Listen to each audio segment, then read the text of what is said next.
Namaskar, everyone. All the students, all the people watching me, Namaskar. Now, what is today? Indore Deaf Bilingual Academy's 46th anniversary we are celebrating here of the Foundation Day. It was on 2nd October, and since 1974 we have been organizing various activities.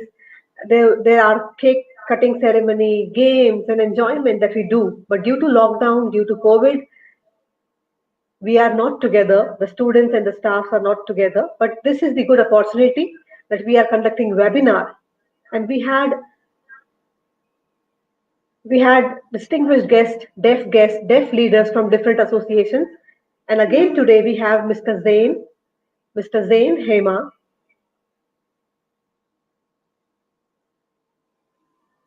who is the former General Secretary of WASLI, World Association of Sign Language Interpreters, and also he is the former Vice President of EFSLI from Europe. Is Zane Hema Indian? No, no, he's not an Indian. He's from a foreign country. I invite Mr. Zane Hema in front of you all. So everybody who is watching you, Namaskar sir, Namaste. We welcome you full-heartedly.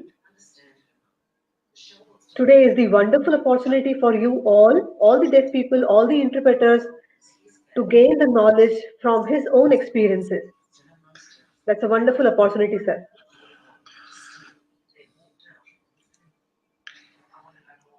So now you may start your presentation by introducing yourself more and more for us so that we know more about you.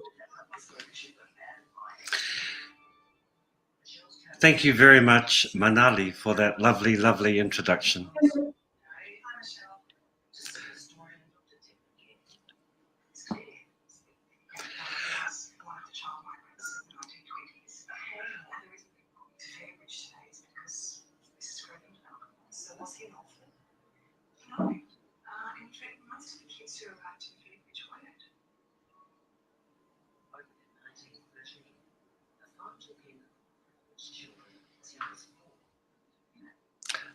Hi, ladies and gentlemen. I'm just waiting for the interpreter.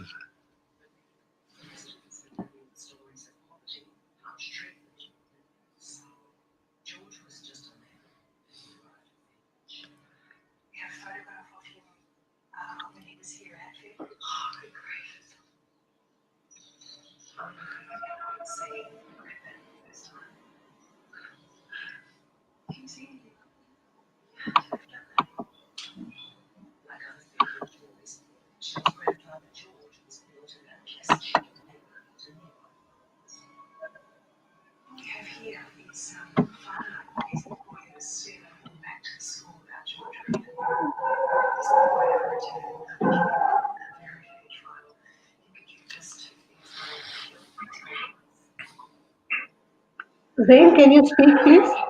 Yes, I can. Are you able to hear me okay? Yeah, that is fine. Can you continue speaking, please? Okay. Shall I start the presentation? Just a moment, yeah.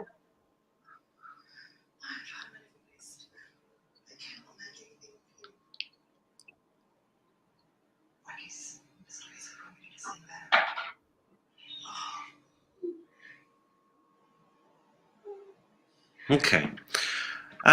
Good evening, everybody, and welcome to this particular webinar. I'm very pleased that you could join with us this evening. Again, thank you to Manali for her introduction. That was very, very kind. And I wanted to start my presentation by acknowledging IDBA, who have made a wonderful contribution to the development of the education of deaf people, the promotion of Indian Sign Language, and the only school and college that's been founded and led by deaf people in India, as well as the only department has an ISL department in Central India since 2004 that has produced Indian Sign Language trainers and interpreters. And it's a very special occasion as you're celebrating 46 years.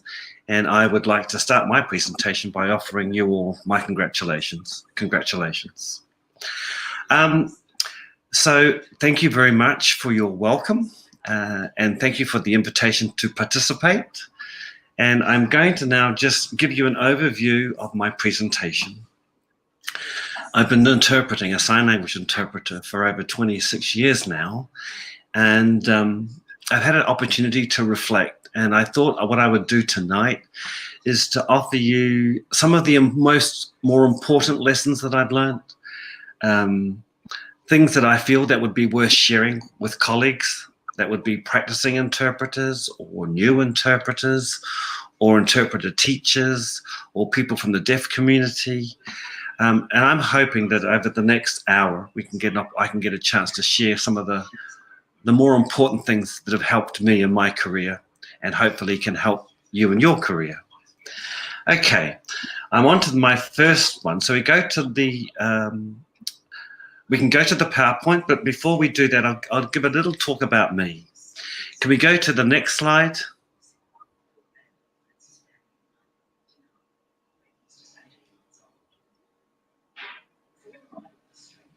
The next one. And the next one. Oh. One more.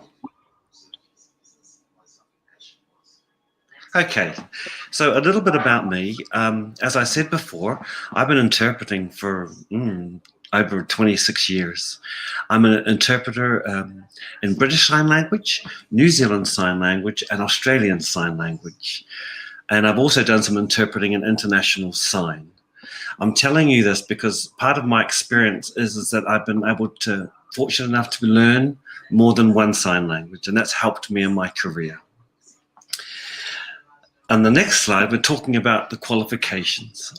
I did training in university to become an interpreter, 3 years postgraduate diploma, and I've done a number of other studies to become a teacher, to become a mentor, to learn how to assess interpreters, and also to understand the linguistics of a sign language. So that's my qualifications. In the next slide, it just gives you an overview of my teaching experience. So I've taught on a range of different programs, vocational programs, academic programs, short course programs in developing countries where they have no interpreter training, as well as countries who have a very well-developed training system, and I've taught in both. And the next slide is just an overview of my work in the professional association. So I've been involved in supporting professional associations since 1997. Firstly, starting out in England, in London, where I used to live, becoming the president of the association there, then being elected to the board of the European Sign Language Interpreting Association, and then being elected to the World Association as the secretary. And currently, I'm the secretary of the local association here in Australia.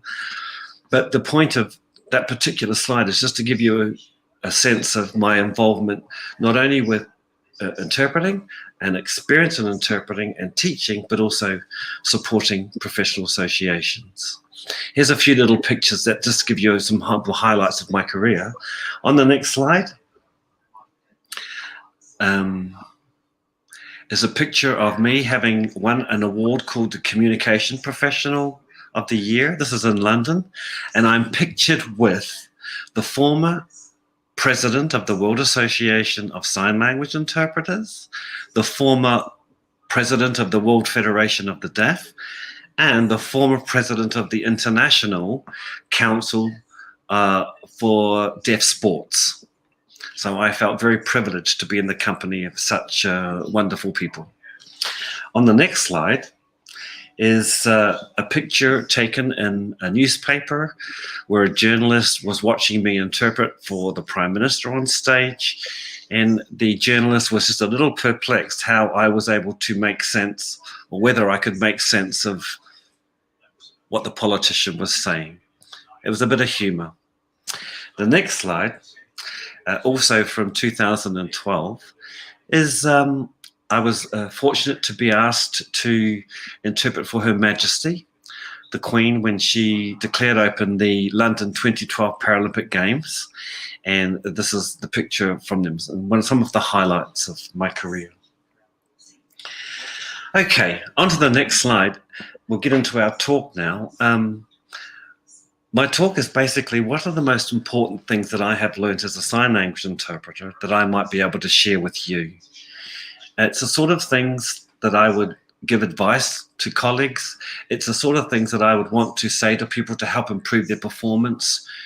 It's the sort of things that I would help them to increase the quality of their interpreting and make good decisions when they're interpreting.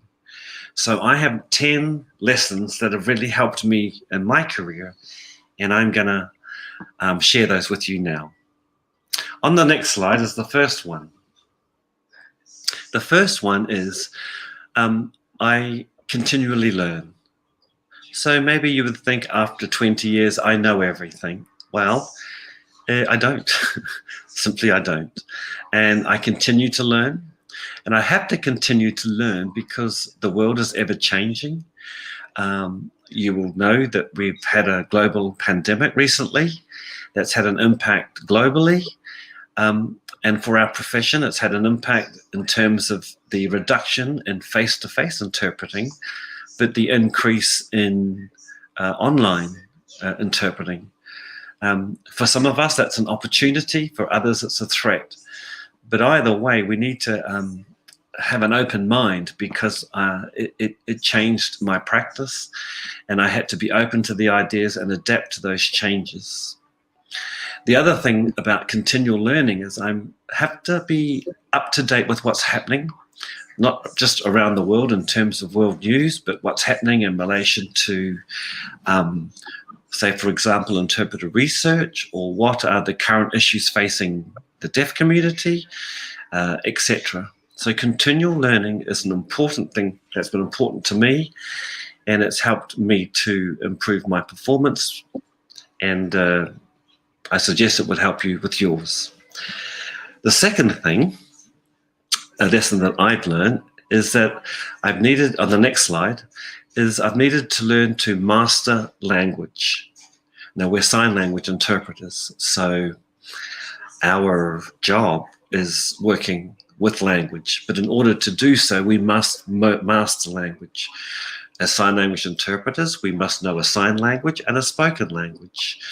But the depth to which we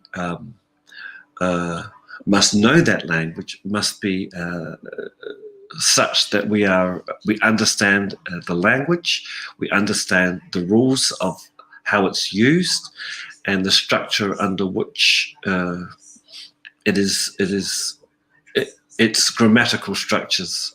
So when I talk about language, I'm saying how the rules that govern language and the rules that govern how language is used. And we as sign language interpreters need to have a high level of knowledge of language, its structure, and its use. I also think too that language, no one language is superior to another. That sign language is a beautiful language. Spoken language is a beautiful languages. And we should, well, I feel we should never think that one is better than the other. On the next slide, I talk about the fact that we as sign language interpreters are language experts. That's why we need to master the language. We need to understand it implicitly so that when somebody is communicating in whichever language we are interpreting, there's no doubt in our mind that we are capable of understanding not only what they mean, but we're able to transfer that meaning in a way that's understood by the person we're interpreting to. Okay, number 3. What else is most important lesson that I've learned is to become capable of high quality interpreting. So I guess what I'm saying is there is low quality interpreting, but there's also high quality interpreting. And I think for me, the lesson is always try and strive to provide high quality interpreting. I've learned that interpreting is very complex and it requires a whole range of different skills. But there are some absolutely crucial skills that we need to develop. And those are simply this. We need to understand what has been said or what is signed. We need to find what equivalent that is in the language we're interpreting into. And we need to ensure that when we deliver that interpretation, that it actually is of the highest quality and best represents what was spoken or what was signed. On the next slide, I go on to say that high quality interpreting may also involve some other things. So, for example, we maybe need to interact with the people if we can't hear something, or if we need to ask somebody to repeat something, then we need to find a very professional way about engaging the people we're working with. We also know that sign language interpreting is what's called a practice profession. That means we get better when we practice. And the thing that I've learned is that when it comes to practicing, it's best if you find a way to reflect on your practice that focuses on ways of getting better. I've seen people practice and practice, but actually they've not improved. So when I say practice makes perfect, what I'm saying is that a good interpreter can reflect upon the work in a way that helps them to learn how to do it better, and again and again and again. So as interpreters, we do become a communication expert. Moving on to the 4th thing that I've learned, which is important. This is about understanding the dangers of misinterpretation. And so I'm going to quickly run through what I've found. This is not my work. This is the work by a man called Coakley, Cokeley, that I think is worth sharing. He talks about 4 different types of interpretation. I'm going to go through each. The first is dysfunctional. You can see them 4 there. On the next slide, I'll take you through what's called dysfunctional. When someone's interpretation is dysfunctional, it means it doesn't make sense. Nobody understands it. It doesn't even represent what was spoken or signed. So it's just a mess of an interpretation. So that's given the name dysfunctional. The second type is called deceptive. On the next slide. A deceptive interpretation looks very, very nice, and it looks accurate, but actually it's not accurate. So what was meant or what was signed has not been conveyed correctly, but it looks nice. In other words, it deceives the person understanding the message, because they understand the message, but it's not the message that was signed or spoken. On the next slide is the next type of interpretation. This is called intrusive. This type of interpretation is when you find that the grammatical structure of one language is found in the language that's interpreted. So, for example, if you had an Indian sign language, somebody signed job, this, job, want, or want. Yes. And if the interpreters interpreted job, me, want, then that's an example of an intrusive interpretation, because the grammatical structure of Indian Sign Language has found its way into the spoken language. Okay. On to the next slide for the 4th type. The fourth type of interpretation is what's called successful. And this is what we all should be striving to work towards. That's what I'm trying to strive to walk towards all the time. It means that your interpretation it conveys the meaning and intent of whatever was signed or whatever was spoken, whatever was meant has been conveyed successfully. That's what we need to do. But before I move on to the next point, I just wanted to say that one of the dangers of the dysfunctional, deceptive, and intrusive interpretations is that people continue to not challenge that and not review their performance and continue to provide those types of interpretations.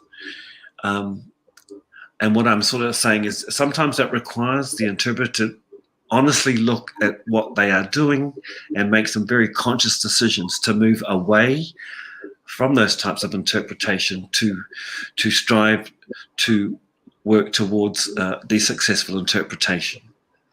And so I'm going to talk a little bit more later on about why that's so important. It's important anyway, because we don't want to be doing dysfunctional interpreting or deceptive interpreting or intrusive interpreting. We want to be successful, which means we need to move more and more towards that all the time.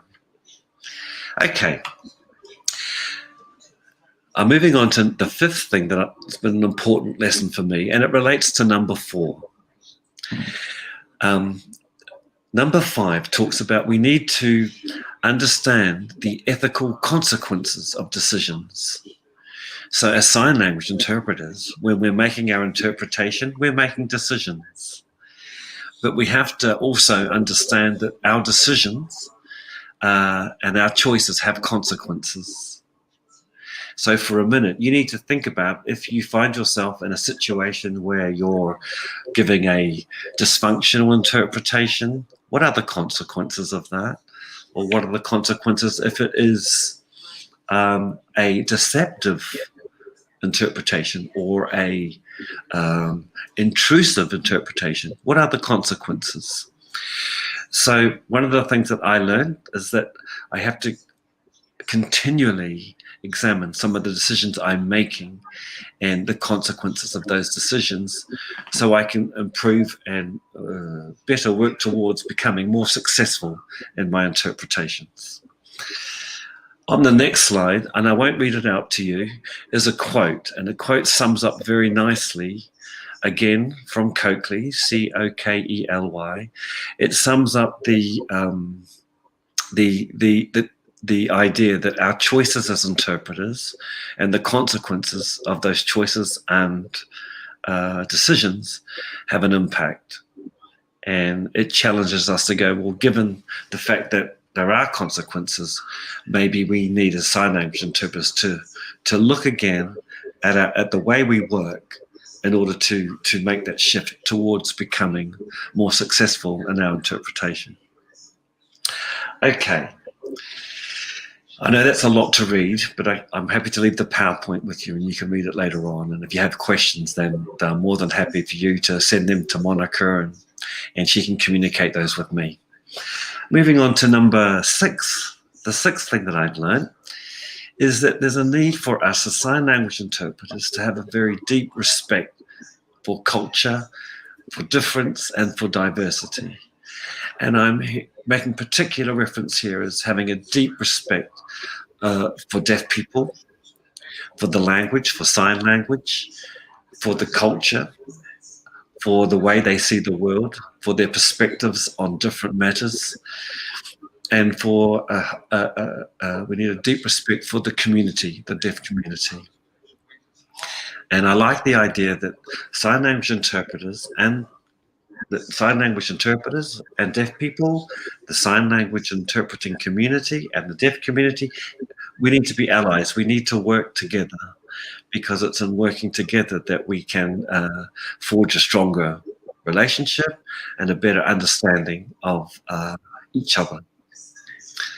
But while I talk about deaf people, when I say having a deep respect for culture, difference and diversity, I'm also talking on another level that there's as sign language interpreters, we come across different cultures, deaf cultures, hearing cultures. We come across difference in terms of different peoples and different lifestyles. We need to have respect for those.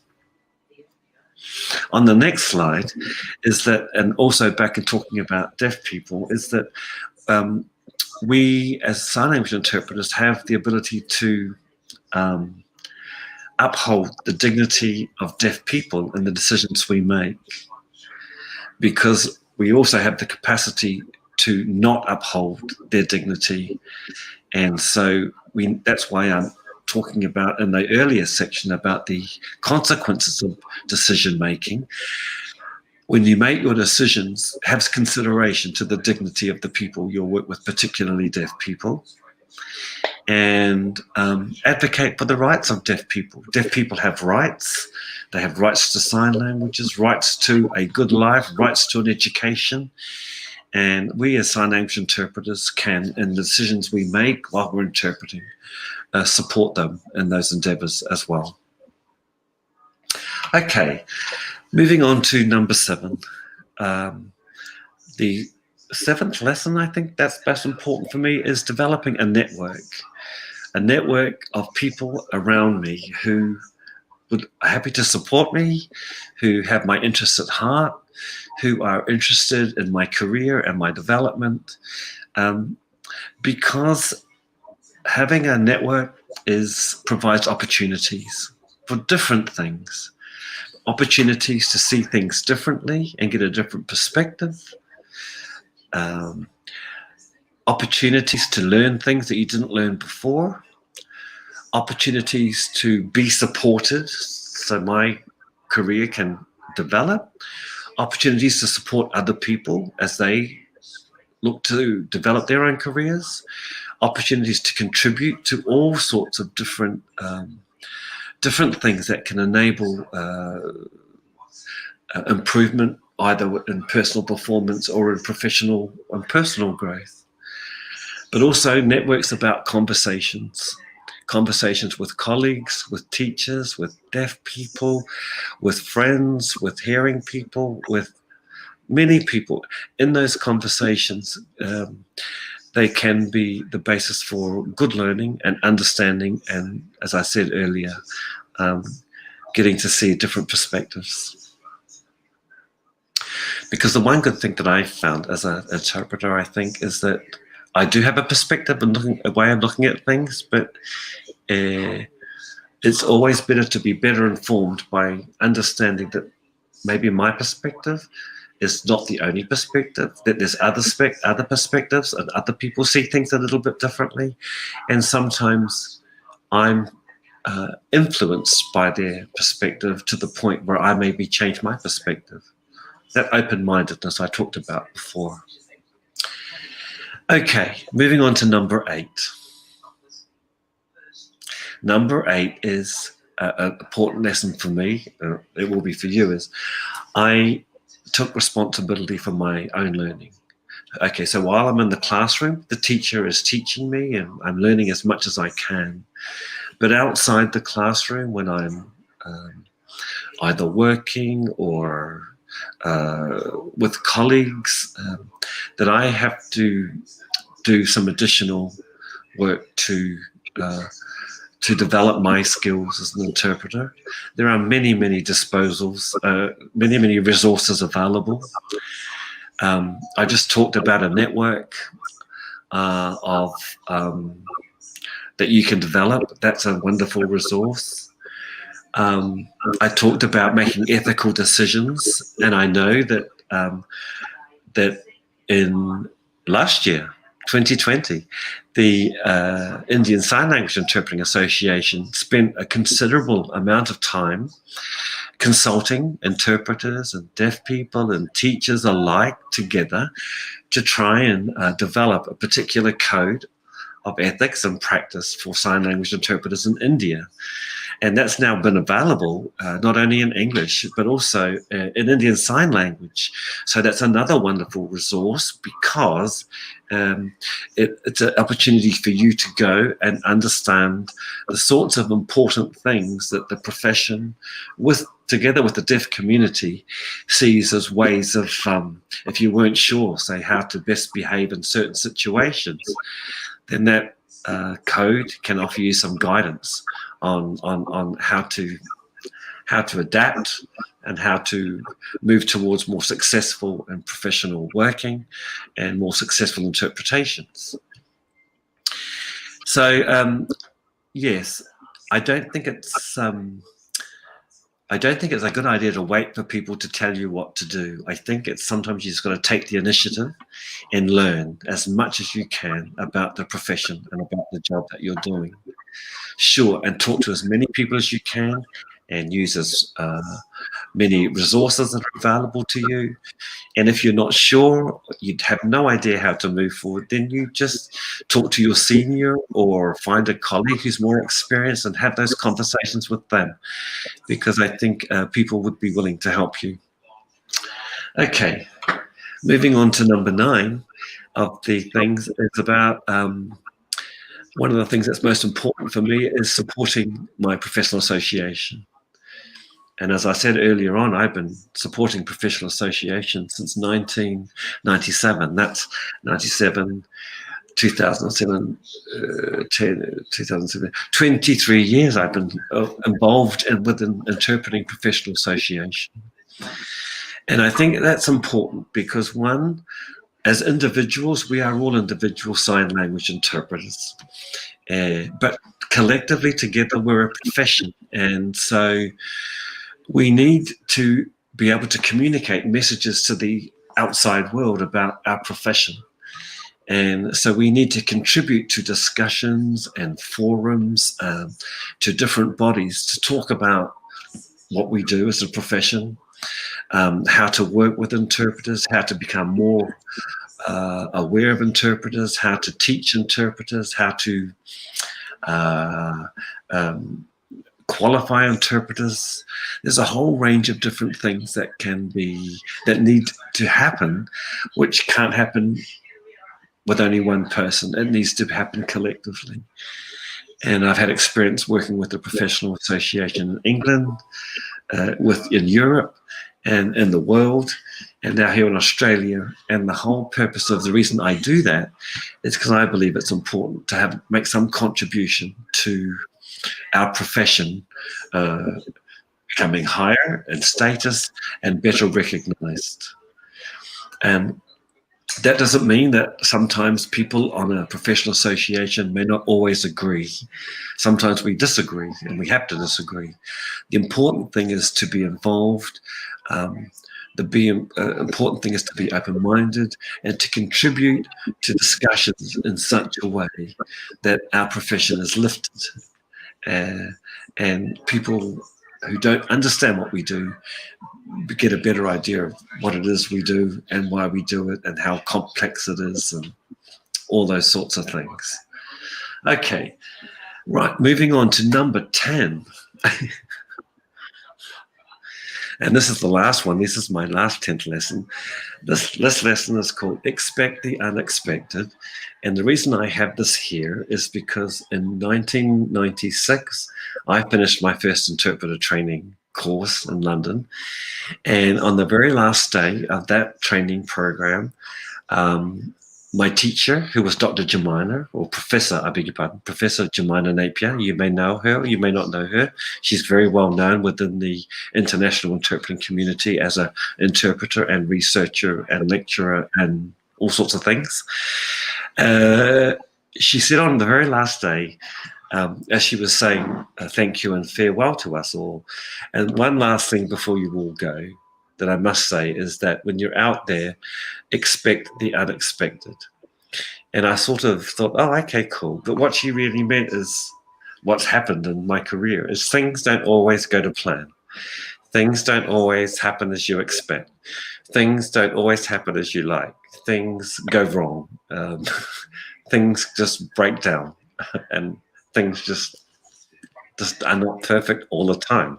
Okay, and what Dr. Jemina was saying is that will happen, and when it happens, you just need to be ready and think about maybe what the consequences are, and then weigh up and just do the best possible job that you can, or take the best possible course of action that's available to you, because not everything is 100% certain, not everything 100% perfect, and things will go wrong.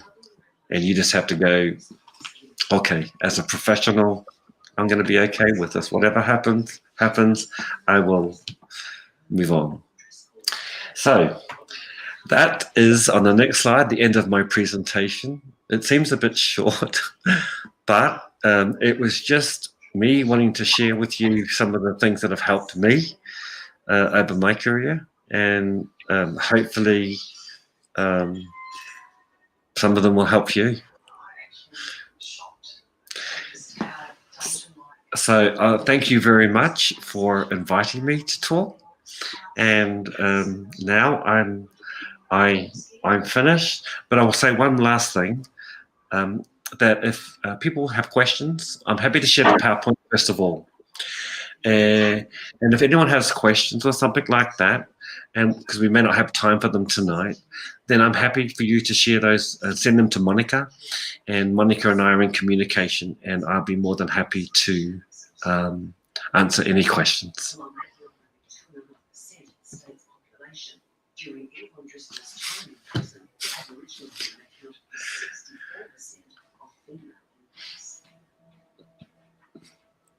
Lovely. I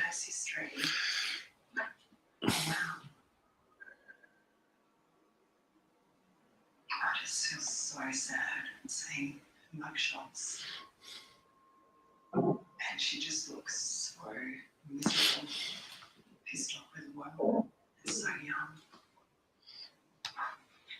Just got drunk, judges courts. In modern school, you have pleaded guilty to robbery and company.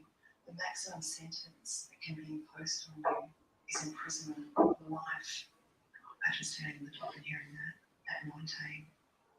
It was you who lured this unfortunate. Thank you so much, Zane, for your wonderful presentation. I really thank you.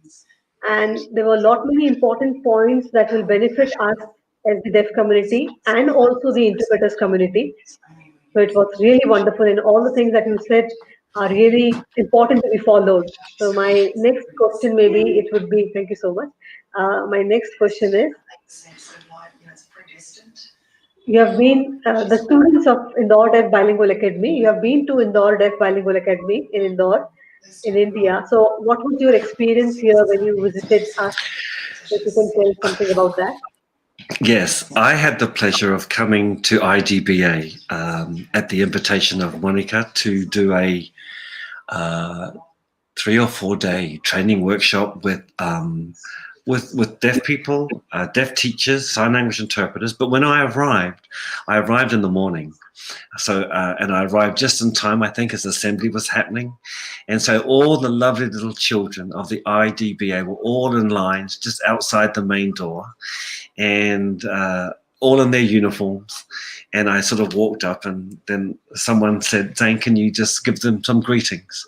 Anyway, I don't know Indian Sign Language very well, but I stood up and I just welcomed them. I tried to explain who I was, but I said, I'm very, very happy that I'm here. I hope that I get a chance to meet some of you and chat, and you can teach me some sign language. And it was just lovely. And I felt very, very, very privileged that I had the opportunity to come to IDBA and the opportunity to meet so many wonderful people, the children from the school, some of the interpreters that came from all over India, from the deaf teachers that came for the training. It was just marvelous. So it's an experience I won't forget.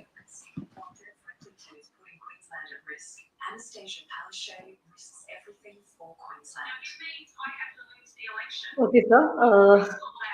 Yes, when you were here, you saw the students and you also talked to them. So this really feels good that you were here. Now you are online, but you were here one day. So that's really wonderful.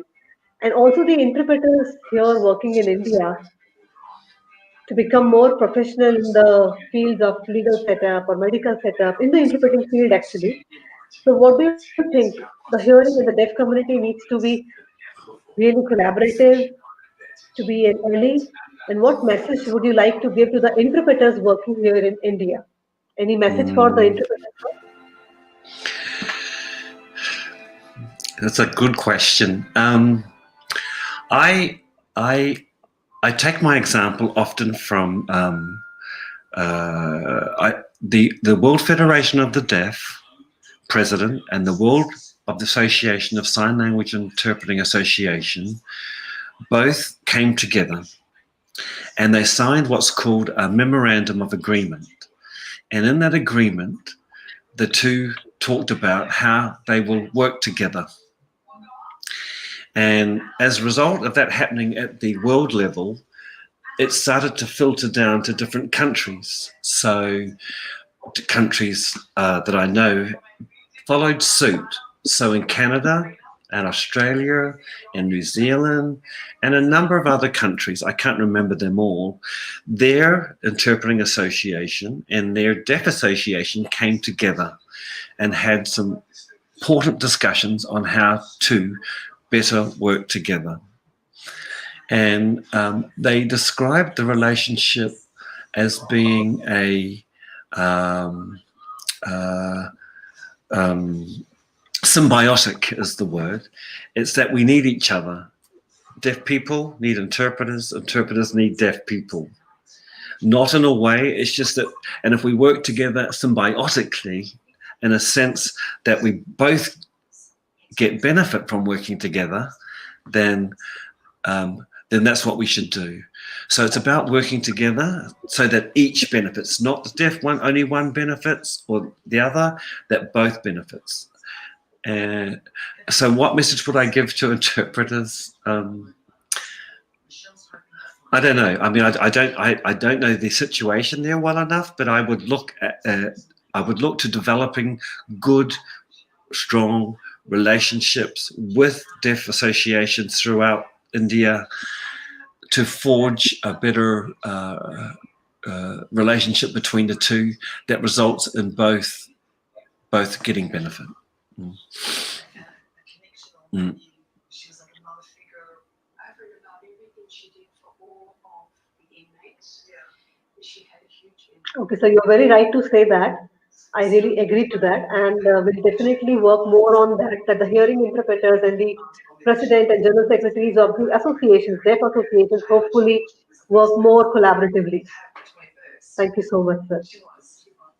And it was really wonderful. It was like a goosebump on my hand, and it was wonderful listening to you. So where are you now, sir? Because you have been traveling so much in all your life. So where are you currently based? You are in New Zealand or UK or where are you? Okay, no, good question. I should have said that before. I didn't say it before. Currently, right now, I'm sitting here in my house in Brisbane, Australia. I've been here in Brisbane for 8 years now. Before that, I lived in London, and I was living in London for 20 years. And that's where I learned British Sign Language and became an interpreter. Before that, I was living here in Australia, and then before that in New Zealand. So, yes. So I'm really giving you greetings from Australia, and that's where I am now. Mm. And understands the requirements of parole. I recommend that she should be released. Yvonne was released on parole in June 1997. Not long after she met David Knight, the man who became her husband. Maybe the interpreter is not clear. So, Release, which okay, you have just told about. 1969. Okay, I would like to ask you, like, your family, is your family all hearing, or do you have deaf members in your family? Mm-hmm. Tell us something about Cool. your family, please. Yes. My parents, my mother and father are hearing. And all my brothers and sisters, because I have 4 brothers and 3 sisters, are all hearing. But my interest in deafness came from my uncle. I have an uncle. My father's youngest brother is deaf. And I also have 10 cousins that are deaf. And really, it was my uncle, my deaf uncle, who was the main reason why I learnt sign language. When I was about 30 years old, my grandfather sent me a letter and asked me to visit my uncle, who's deaf, and find out how he was going on, because my grandfather hadn't seen him for such a long time. And I didn't know sign language at this point at all. So I went to the house, I knocked on the door, and of course I didn't realize that they're deaf, so they couldn't hear me. But there was a button, so I pressed the button, and there was nothing, no noise, but there was some flashing lights inside. Anyway, I was about to leave, and the door opened, and there was this woman there who started signing to me, and I panicked. I go, oh. Anyway, I had a bit of pen and a paper, and I wrote on it, "Oh, I'd like to see my uncle deaf," and I gave it to her, and she goes, "Oh, yeah, of course, come in." And so I went in, and then I saw my uncle for the first time in about 20 years. But we had a difficult time communicating. I couldn't sign. And then, of course, he couldn't speak. But we would write on paper and hand notes back to each other. And I felt bad. I felt that was a very superficial way of communicating who's someone who's my flesh and blood. And so I made a decision at that point that if I ever got the opportunity to learn sign language, I would learn sign language. Anyway, that was in 1990, I don't know, 2 or 3 or something. I left Australia then and went to London. Then I spent 3 years learning sign language and interpreting. In 1999, I came back to Australia to the WFD. They had a big conference in Australia, in Brisbane. And I went and met my deaf uncle again. But I could sign this time, and I could sign very well.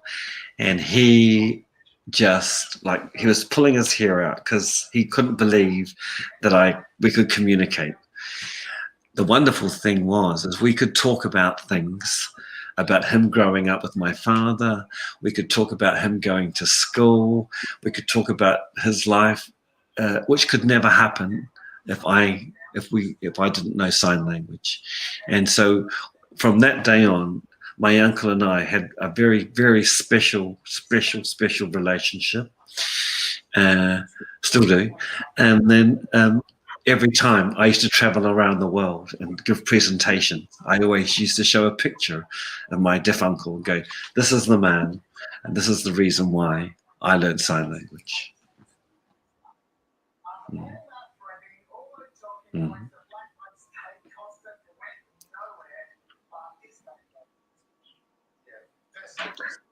That's so nice, sir. That's so nice. Yeah. If you didn't have that uncle to inspire you, so you would have not been an interpreter. Yes. So maybe, or maybe there are people who still do not want to be an interpreter or do not want to learn sign language. But for your uncle, you decided to learn sign language to better communicate with him. And also, you have been talking about your uncle in your presentations wherever you go in all over the world. So Mm. that's a great thing, sir. So this is a good lesson for all the interpreters and all deaf people. And now, before we end up, we have few Okay. photographs to show you. So we'll just go through that, sir.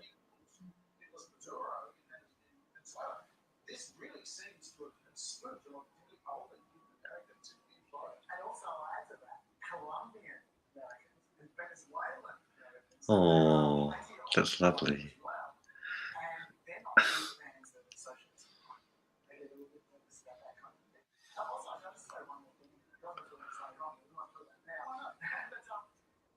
geographically based Hispanics, right? There's other changes. Like, for instance, Trump in 2016 also exceeded Oh. amongst Protestant senators. Now, we don't have the results from that yet, but this election, like that, we continue that move. Also, amongst if you recall, quite like Bernie Sanders, yes, against Joe Biden. So that might have been. And finally, he's done very well in the past. We'll see if he did also today amongst third generation Latinos who, I've said this 1,000 times on the show, they consider themselves what Democrats consider people of color. They do not, and they respond in every way like white people, just like I do. I'm a third generation Italian. I can do nothing but swear in Italian. I want to complain. And I think the Democrats would do well from there. And to Trump's credit, Awesome. for a long time I thought that he was not making a big issue of security on some board because it failed in the midterms in 2018. It was talking about the caravans coming. The both sides completely on it. Now, given the That was wonderful. Lovely. Yes, so wonderful, sir. Then I would like to say that when you had come to Indore in India, so now you were in the memories. So how do you feel looking at the pictures? It was lovely. I remember it was so lovely. And now I see the pictures. I remember so much more. It was very warm. It was the people were fresh. I remember the food. Monica and Atiya, we went out for a lovely dinner, Indian dinner. That was very nice. And then on the last night, we had a lovely evening together, like a Bollywood evening, where we all went out for a lovely meal and some dancing. And yes, all those lovely memories are coming back to me now. It was wonderful. And I thank everybody for looking after me so well. Mm.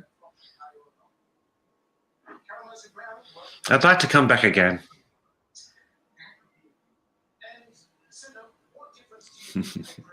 Yes, sir. Yes, sir. You must come back, and you're most welcome always.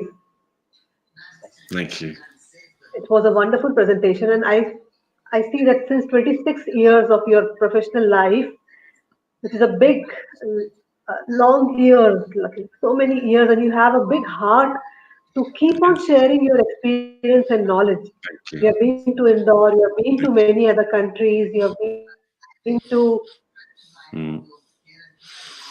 you have been to Nepal and in London, in New Zealand. You have been traveling so much and sharing your experience, and you're spending it all from your own pocket. So that's a big lesson for us that you are so helpful to others, and this is a learning for us, for all the interpreters, for the deaf community. And you have also accepted our invitation to be on this webinar today. And also, I would like to thank Dr. Usha Punjabi and Rajkumar Punjabi to give us the opportunity and the permission to organize this webinar. And we are always very proud of Indore Deaf Bilingual Academy. And since last 1 week, we have great presenters, experts, deaf leaders presenting us and meeting us all day. And today, Mr. Zane Hema is with us. And our students of Indore Deaf Bilingual Academy are learning so much from the different presenters and the deaf leaders. So I really thank you once again for your presence. And we would like to end here, sir. Thank you. Namaskar, sir. Thank you so much. And also, I would like to add on that the photograph, the collection of photographs, the collage you just saw, the video was made by Amit. So I would like to thank Amit. And we all are very proud of Indore Deaf Bilingual Academy to give this opportunity to us to get connected to all you experts.